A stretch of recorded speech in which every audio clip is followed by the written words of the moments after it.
안녕하세요. 저는 올해 61살 박정희입니다. 충청도 작은 시장 골목에서 국밥집을 한 지 20회가 넘었습니다. 처음부터 장사를 하고 싶었던 건 아닙니다.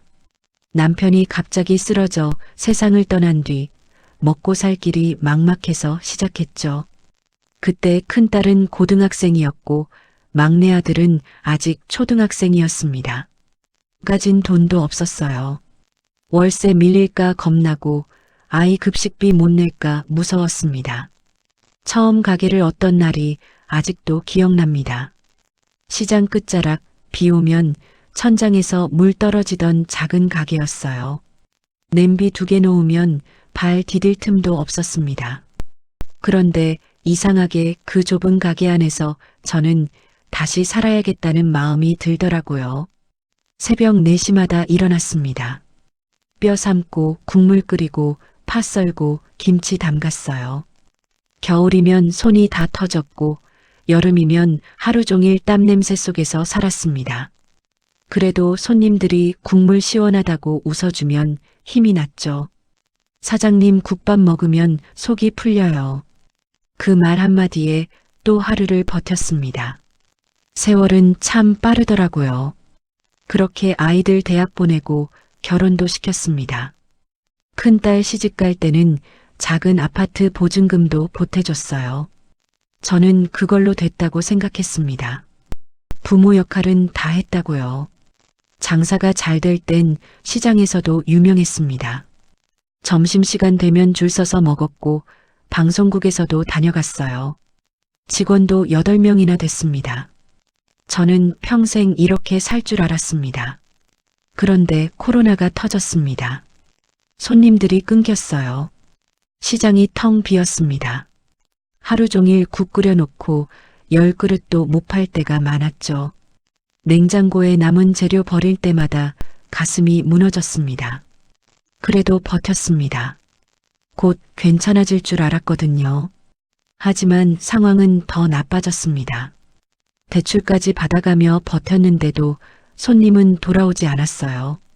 밤마다 계산기를 두드렸습니다. 월세, 직원 월급, 이자까지 적고 나면 남는 게 없었습니다. 어느 날 새벽이었습니다.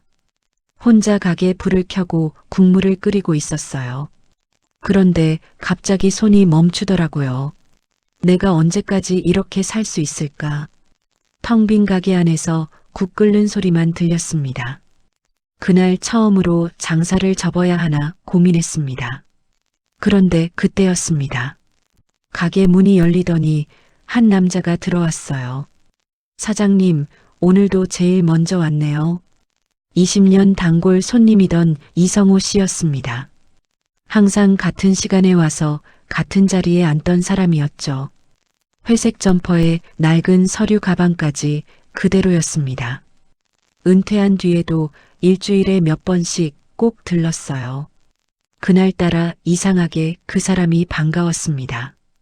저는 웃으면서 국밥을 내왔어요. 그런데 이성호 씨가 제 얼굴을 가만히 보더니 조용히 말했습니다. 사장님 요즘 많이 힘드시죠? 그 말을 듣는데 괜히 눈물이 날 것 같았습니다. 밖은 아직 어두웠습니다. 시장 골목엔 바람만 지나가고 있었습니다. 그 새벽 저는 몰랐습니다. 그 사람이 제 인생을 완전히 바꾸게 될 줄은요. 그날 이후로 저는 더 버텨보려고 애썼습니다. 손님이 줄어도 새벽마다 가게 문을 열었어요. 혹시라도 단골들이 찾아올까 싶어서요. 그런데 현실은 냉정했습니다. 점심시간인데도 빈 테이블이 더 많았습니다. 직원들도 눈치를 보기 시작했어요. 사장님, 이번 달 월급은 괜찮겠죠? 그 말이 가장 괴로웠습니다. 저도 답이 없었거든요. 결국 직원 2을 내보냈습니다. 오래 함께한 사람들이라 더 미안했어요. 집에 돌아와 이불 덮고 울었습니다. 그래도 다음 날이면 또 웃으며 장사해야 했죠. 그러던 어느 날이었습니다. 가게 건물주가 찾아왔어요. 사장님, 월세 더 밀리면 곤란합니다. 저는 죄송하다고 고개 숙였습니다. 안 되면 빨리 정리하셔야죠. 그 말을 듣는 순간 얼굴이 화끈거렸습니다. 20년 동안 지켜온 가게였습니다. 아이들 키운 곳이었고 남편 대신 제 인생을 버티게 해준 공간이었어요. 그런데 이제는 짐짝처럼 나가라는 말을 듣고 있었습니다. 그날 밤 집에 돌아와 통장을 봤습니다. 남은 돈은 얼마 없었어요. 대출 이자는 계속 나갔고 카드값도 밀리고 있었습니다. 잠이 안 왔습니다. 새벽 2시가 넘어도 천장만 바라봤어요. 이대로 가면 정말 끝이구나. 결국 부동산에 가게를 내놨습니다. 하지만 아무도 들어오려 하지 않았어요. 시장 상권이 죽었다는 이유였습니다. 시간은 계속 흘렀고 빚은 더 늘어났습니다. 그러던 어느 날 오랫동안 함께 일했던 직원 김현수가 조심스럽게 말을 꺼냈습니다. 사장님, 제가 한번 해보면 안 될까요? 저는 멍해졌습니다. 직원에게 가게를 넘긴다는 게 자존심 상하기도 했어요. 그런데 다른 방법이 없었습니다. 결국 권리금도 제대로 못 받고 가게를 넘겼습니다. 마지막 영업날 밤이 아직도 기억이 납니다. 테이블을 닦았어요. 의자 하나하나 만지는데 눈물이 멈추질 않았습니다. 고생했다. 혼잣말이 나오더라고요. 20년 인생이 끝난 기분이었습니다. 그리고 며칠 뒤 저는 호텔 청소 일을 시작했습니다. 호텔 청소 일은 생각보다 훨씬 힘들었습니다. 허리는 끊어질 것 같았고 무릎은 매일 부었습니다. 그래도 참고 버텼어요. 살아야 했으니까요. 그런데 사람들 시선이 더 힘들었습니다. 새로운 아줌마 일 느리네. 저렇게 해서 언제 방 다 치워? 처음엔 웃으며 넘겼습니다. 그런데 점점 무시가 심해졌어요. 특히 반장인 오미숙 씨가 그랬습니다. 사장 하다 왔다더니 별거 없네. 그 말에 자존심이 무너졌습니다. 20년 동안 제 가게에서 사장으로 살았습니다.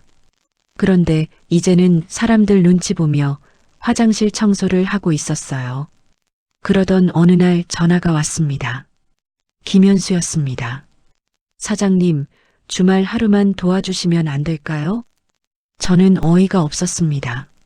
망해서 넘긴 가게가 뭐가 바쁘다고 사람까지 부른다는 건지 이해가 안 갔어요. 하지만 궁금하기도 했습니다. 토요일 아침 가게로 갔습니다. 그런데 눈앞 풍경을 보고 말을 잃었어요. 가게 앞에 줄이 길게 늘어서 있었습니다. 젊은 손님들이 휴대폰으로 사진 찍고 영상 찍고 있었어요. 제가 할 땐 없던 모습이었습니다. 김현수가 웃으며 말했습니다. SNS에 홍보했더니 관광객들이 몰려와요. 순간 가슴이 턱 막혔습니다. 조금만 더 버텼으면 내가 저걸 볼 수 있었을 텐데. 그날 하루 종일 국밥을 퍼내면서 속이 무너졌습니다. 그리고 김현수가 조심스럽게 말했어. 안 돼요? 저는 아무 말도 못했습니다. 결국 저는 국밥집으로 돌아갔습니다. 청소 일보다 돈도 나았고 익숙한 일이었으니까요. 처음엔 괜찮았습니다. 단골들도 반겨줬어요. 사장님 돌아오셨네요. 그 말이 위로가 됐습니다. 그런데 시간이 지나면서 김현수가 달라졌어요. 사장님, 국물간 좀 맞춰주세요. 그렇게 하면 손님들 오래 기다립니다. 처음엔 참았습니다. 하지만 점점 저를 진짜 직원처럼 대했어요. 어느 날은 손님들 앞에서 저를 혼냈습니다. 아니, 그렇게 하면 안 된다니까요. 순간 얼굴이 새빨개졌습니다. 제가 가르친 사람이었습니다.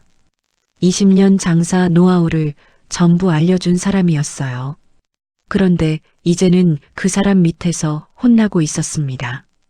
그날 밤 주방에서 몰래 울었습니다. 앞치마로 눈물 닦으면서요. 내가 왜 이렇게까지 살아야 하지? 결국 터졌습니다. 김현수가 또 지적하던 날 저는 앞치마를 벗어 던졌어요. 나 못하겠다. 가게를 뛰쳐나왔습니다. 시장 골목을 걷는데 다리가 풀리더라고요. 집에 와서 한참을 멍하니 앉아 있었습니다. 20년 인생이 전부 부정당한 기분이었습니다. 그날 밤 전화가 왔습니다. 이성호 씨였습니다. 사장님, 얼굴 좀 봅시다. 치킨집에서 이성호 씨를 만났습니다.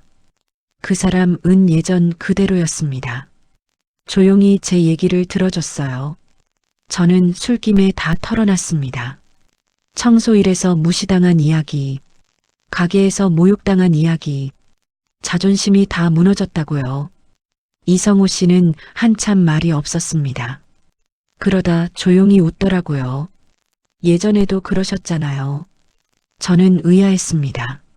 남편 돌아가셨을 때도 다들 안 된다고 했잖아요. 그 말을 듣는 순간 오래전 기억이 떠올랐습니다. 남편 장례 끝나고 아이들 손 붙잡고 울던 날, 빈 통장 보며 막막했던 새벽, 국물 끓이며 버티던 시간들, 그때도 저는 살아냈습니다. 눈물이 핑 돌았습니다. 이성호 씨가 맥주잔을 채워주며 말했어요. 사장님은 생각보다 강한 사람입니다. 그 말이 이상하게 가슴에 남았습니다. 그날 이후 이성호 씨는 자주 저를 찾아왔습니다. 같이 밥 먹고 산책도 했어요. 그러던 어느 날이었습니다. 한강공원 벤치에 앉아 있는데 이성호 씨가 갑자기 제 이름을 불렀어요. 정혜 씨.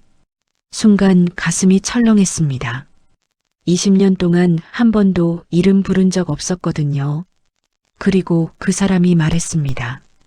예전부터 좋아했습니다. 저는 아무 말도 못했습니다. 이성호 씨는 떨리는 목소리로 이어 말했어요. 이제 혼자 고생 안 했으면 좋겠어요. 저랑 같이 삽시다. 눈물이 났습니다. 힘들 때마다 제 곁에 있었던 사람, 아무 조건 없이 위로해준 사람, 그 사람이었습니다. 결국 저는 재혼을 결심했습니다. 자식들도 찬성했어요. 엄마 이제 행복하게 사세요. 그 말을 듣는데 가슴이 먹먹했습니다. 그렇게 저는 다시 웃게 됐습니다. 재혼 생활은 행복했습니다. 아침엔 같이 커피 마시고 저녁엔 같이 장 보러 다녔어요. 이게 사람 사는 거구나. 처음으로 그런 생각이 들었습니다. 그런데 결혼 1년쯤 지났을 때였습니다. 남편 표정이 이상했어요. 계속 한숨 쉬고 밤마다 잠을 못 잤습니다. 결국 어느 날 울면서 말했습니다. 미안합니다. 투자한 돈을 다 잃었습니다. 저는 얼어붙었습니다. 제가 맡긴 돈뿐 아니라 집 담보대출까지 받았다는 겁니다. 순간 세상이 무너졌습니다. 하지만 이상하게 화보다 허무함이 먼저 왔어요. 평생 돈 때문에 살아왔는데 또 돈 때문에 무너지고 있었습니다. 그날 밤 저는 조용히 말했습니다. 이제 거짓말만 하지 맙시다. 남편은 울었습니다. 저도 울었어요. 결국 집을 정리하고 작은 임대 아파트로 이사 갔습니다. 빚은 남았지만 우리는 함께 남았습니다. 지금도 넉넉하게 살지는 못합니다. 남편 연금으로 겨우 생활해요. 가끔 반찬값 아끼려고 시장 끝까지 걸어갑니다. 그래도 예전처럼 무섭지는 않습니다. 혼자가 아니니까요. 요즘 저는 작은 반찬 가게에서 오전만 일합니다. 사람들이 제가 만든 깍두기 맛있다고 하면 아직도 기분이 좋습니다. 남편은 매일 마중 나와줍니다. 고생했어요. 그 한마디 들으면 하루 피로가 다 풀립니다. 가끔은 지난 세월이 떠오릅니다. 시장 골목, 국밥 냄새, 텅 빈 가게, 그리고 눈물 삼키던 새벽들. 그런데 이제는 압니다. 인생은 무너져도 다시 사라진다는 걸요. 늦었다고 끝난 게 아니었습니다. 누군가 손 내밀어주는 순간 사람은 다시 걸을 수 있더라고요. 오늘도 저녁 식탁에 앉아 남편과 마주 웃습니다. 그리고 조용히 생각합니다. 그래도 참 많이 살아냈구나. 구독과 좋아요. 감사합니다. 오늘 하루도 행복하세요.